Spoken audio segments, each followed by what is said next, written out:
Mr. May, thank you very much. We appreciate you and the American airline industry.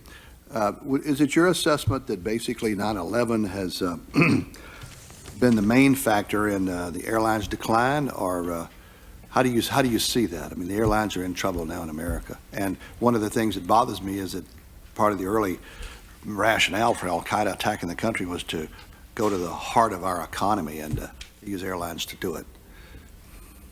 Senator, I think this industry is still suffering mightily as a result of the 9/11 tragedy and attack. There is no question that the drop in traffic still continues. We saw some rather significant spikes that resulted as a result of the increased hostilities in the Far East and the Iraq War. We have seen certainly drop in traffic as a result of the SARS crisis in the Pacific, but I think we have a systemic drop across the board below pre-9/11 numbers that we attribute directly to a continued reluctance to fly, even though we have probably the best security system today that we have ever had, and a safety record that for 3 years running has been virtually perfect. Ken Mead, the IG of the Department of Transportation, has talked about what a sieve the pre-9/11 security system was. Published reports indicate that at least 9 of the 19 hijackers were selected for special security scrutiny prior to boarding the hijacked flights. 9 of the 19. 6 by the computer-assisted pre-screening program, CAPS, 2 because of ID document irregularities, and 1 because he was traveling with one of the latter 2. Are these reports accurate? Were 9 identified somehow for special security scrutiny? Do you happen to know?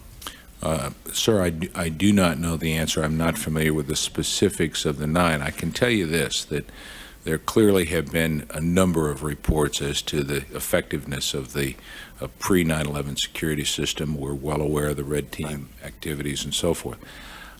I would simply remind the Commission that the security system that was in place at the time, however good or efficient or inefficient it may have been, was designed to do 2 things: detect weapons coming on board because they were challenged with trying to sort of passively prevent hijackings, or 2, to detect explosives in the belly of the aircraft, and those were the 2 primary missions.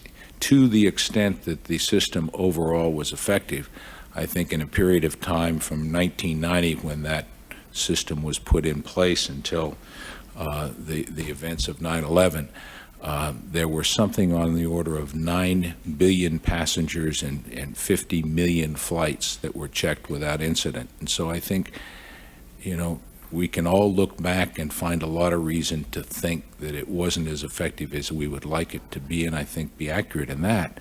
But I think overall it did do what it was intended to do. Unfortunately, the threat of 9/11 and the changes have shown us that the system wasn't effective in taking care of what happened then.